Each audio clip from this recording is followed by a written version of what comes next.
ওই ওই কিরে ওই ওই বেটা কিরে আচার দন বসিস বেটা গেটের সামনে কিরে তুই বেটা এনে শশা মশা আচার মাচার লয়ে বসিস এই জায়গায় আমার হুকুম লয়ে বসিস বেটা গেটের সামনে এগুলো করতেছস ওট বেটা এনতে সর। আরে ভাই আপনি এমন করতেছেন কি লেগা? আমি দোকান বইছি, আপনার সমস্যা কি? আমি কি আপনার বাড়ির ভিতরে যাই দোকান বইছি? আমি রাস্তায় দোকান বইছি। রাস্তা সরকারি জিনিস, সবাই বইতে পারে। ডায়লগ দিয়ে না সয় না আনতে। ওই বেটা তুই আবার ফাপড়লস কোটি কোটি টাকা খরচ করে বাড়ি বানাইছি এই যে যে গার্ডেন বানাইছি তোর আচারের দোকান বানানোর লিগা তুই এনতে যাবি নাকি তোর সবকিছু ধরে ফেলাই দিবি? সয় আনতে এককালে দিমু। আমার দোকান ধরলে একবারে মুড়ে এত থোতা গালায় দিমু। সয় আনতে। এই কি হইছে এখানে তো চিল্লাচিল্লি কেন? এই রে স্যার আইছে। ভাই আমি গরিব মানুষ, এমন করেন না ভাই আমার লগে ভাই। দেখেন না স্যার বাড়ির সামনে আচার ব্যস্ত আছে ওরে না করছি দেখে ওই আমার লগে রব লয়। আচ্ছা তুমি এদিকে আসো, বেটা তোরে দেখতাছি পরে। তুমি যে গেটে থাকো। সমস্যা কি তোমার? কিসে? স্যার আমি গরিব মানুষ স্যার। এই শশা আর আম বেচা স্যার আমার সংসারটা চলে। যে জায়গায় বই স্যার ওই জায়গাতে সবাই উড়াই দেয় স্যার। আপনার দারোয়ানে আমার লাগে স্যার চিল্লাচিল্লি করতেছিল, এটা উড়াই দিতে চাইছিল। আমি কইছি যে ভাই আমার উড়াই দেন না ভাই। এই স্যার আর কিছু হয় নাই স্যার। স্যার ওর এত কি বুঝান, একটা কানের নিচে দেন বাজুক। আচ্ছা ঠিক আছে, সমস্যা নাই, তুমি বেচা কিনা করো, আমি দারোয়ানরে বলে আইতেছি যাতে না জি স্যার, উড়ায়। ঠিক আছে স্যার। আসসালামু আলাইকুম স্যার। ওয়ালাইকুম আসসালাম। স্যার মাঝে মাঝে আমঠাম লাগলে বললেন, আমি পাঠাই দেবো হানে। ঠিক আছে স্যার, মনে করে বললেন। ঠিক আছে।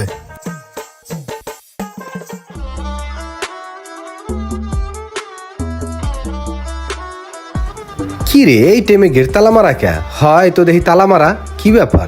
কি করে দারোয়ান? না বড় গেটের তালাও তুই দেখি মারিকে থুয়ে দিছে, কি ব্যাপার? ঘটনা কি?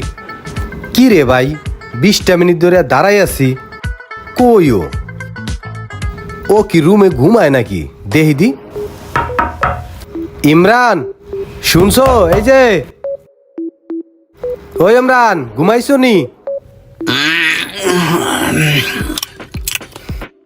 ও ভাই গেটটা একটু খোলো, দেহ তুই কথা হনে নাকি? আরে ভাই কতক্ষণ ধরে ডাকতে আসি, আমি দাঁড়াই রইছি বাইরে, গেটটা একটু খোলো। ভাই 2টা থেকে 5টা পর্যন্ত গেট বন্ধ, এই টাইমটা আমার রেস্টের টাইম, এখন আমি রেস্ট নিচ্ছি, ঘুমাবো। ভাই এনতে সরেন তো সরেন। ও ভাই অনেকক্ষণ যাবত দাঁড়াই আরে রইছি। বাইরে এখানে গেট খোলান যাবো না, এখন 2:30 বাজে, আর অল্প একটু সময় আছে। আপনি যাইয়া ঘুরিয়া গেড়ে আহেন, বাতাস বুতাস খাই আহেন, জানতো ভাই বিরক্ত করেন না। আরে ভাই আমি প্রায় 20 মিনিট ধরে এই জায়গায় গুতাইতে আছি, তুমি ঘুমাইতে আসো, আমি বাইরে দাঁড়াই আছি, গেটটা একটু খোলো। এইটা কোনো কথা? বুঝছি, হালকা পাতলা চা নাস্তার পয়সা না হইলে গেট খুলবে না, বুঝছি। আর তার ঘুমও ভাঙবে না, চা নাস্তার জন্য হালকা পাতলা কিছু টাকা দিয়ে দেই। এই লও 4 টাকা দিছি। 10 টাকা। কি ভাই খোলো না, এর মনে হয় 4 টাকায় হইবে না, এর কফির টাকা দিতে হইবে, কফির টাকাই দিয়ে দেই। এই লও কফির টাকা। মনে হচ্ছে 50 টাকা নোট পড়লো, পড়তে থাক। আরে ভাই খোলো না, কি আর একটু বড় নোট হালাইতে হবে না? এই লাও 100। এতেও যখন হলো না, তাহলে মনে হয় চা কফিতে তার কাজ হবে না, তাকে বিরিয়ানি খাওয়ার টাকা দিতে হবে, বুঝছি। কি আর করার, দিয়া দেই। চা কফির টাকায় তোমার হলো না, এই লাও বিরিয়ানির টাকা দিলাম।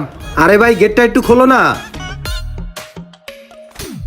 বাইরে কি পরিমাণে যে বিরক্ত করেন আপনারা ভাই, শান্তিতে একটু ঘুমাইতে পারি না রে ভাই।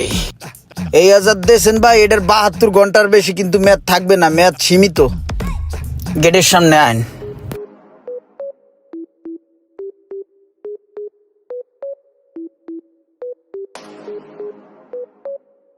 গেরাগারি বেতা করে আলাইছো, বুঝছো? ম্যাথটা একটু বাড়াইয়া দিও। নোটগুলো আর একটু বড় সাইরেন, ম্যাথ অটোমেটিক বাড়বে।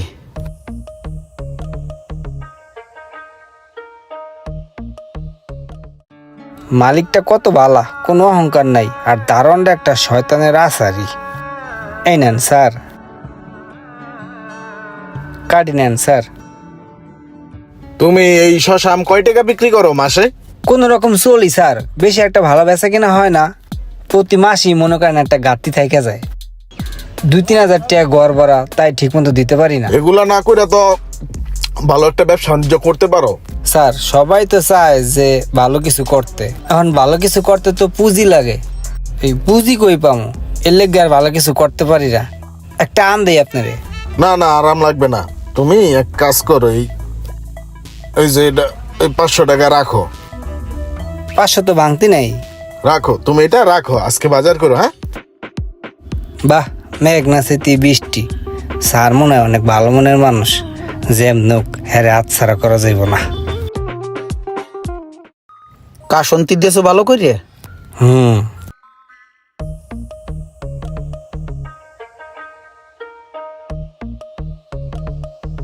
ভাই আমি জানি আপনি অনেক ভালো মানুষ বুঝছেন, এই মাঝে মাঝে একটু রাগুর টাকা লাগে আপনি চেতাচেতি করেন, এটা কিন্তু আমি বুঝি।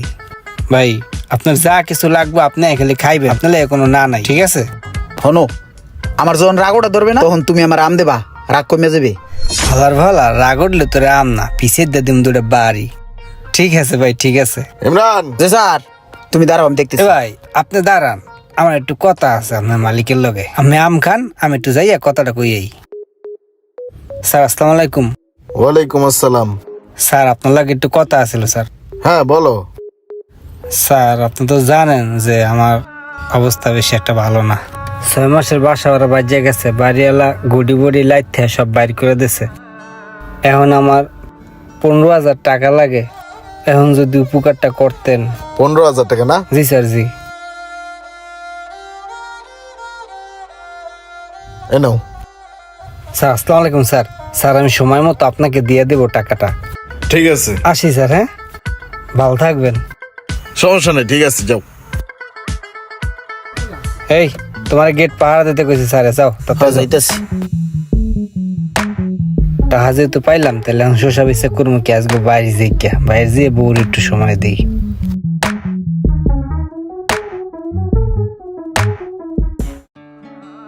তুমি এক কাজ কইরো, এইখানে একটা 10 লক্ষ টাকার চেক আছে। ওই যে বাইরে যে রোমান আছে না আম বিক্রি করে, ও তো ওখানে স্বল্প পুঁজির একটা ব্যবসা করতেছে, ওর পরিবার নিয়ে চলতে অনেক কষ্ট হয়ে যায়। তাই আমি ভাবছি ওর একটা কিছু করে দেব, আর আজকে ওর জন্য এই উপহারটা নিয়ে আসছি। ওরে এই টাকাটা তুমি বুঝাই দিবা। স্যার হ্যাঁ তো দেশে গেছে গা, আপনার লগে কি জানি কথা কইলো, তারপরে তে অন্য একটা স্যামরা দোকানদারি করে। ওই পোলারে জিগেলাম, কয় আমার কাছে এগুলো বেচে হয়ে গেছে, ওই দেশে গেছে গা। আর ওর কাছে বইলে গেছে ঢাকা শহর আর আসবে না, একবারে চলে গেছে। ও দেশে চলে গেছে? হ্যাঁ কাউরেই কয় না। আসলে কার জন্য আমি কি করতে গেলাম, আমি তো আসলে মানুষ চিনতেই ভুল করছি। আচ্ছা ঠিক আছে, এক কাজ করো, তুমি রেখে দাও ওই টাকাটা, তুমি যে কোনো একটা ব্যবসার কাজে লাগাইও। আসলে 2 নাম্বারই চিন্তা ভাবনা যার মনের ভিতরে বসবাস করে, উপরে উপরে সে জিতে গেলেও বাস্তবে সে হেরে যায়। ভিডিওটি ভালো লাগলে অবশ্যই শেয়ার করে দিবেন প্লিজ।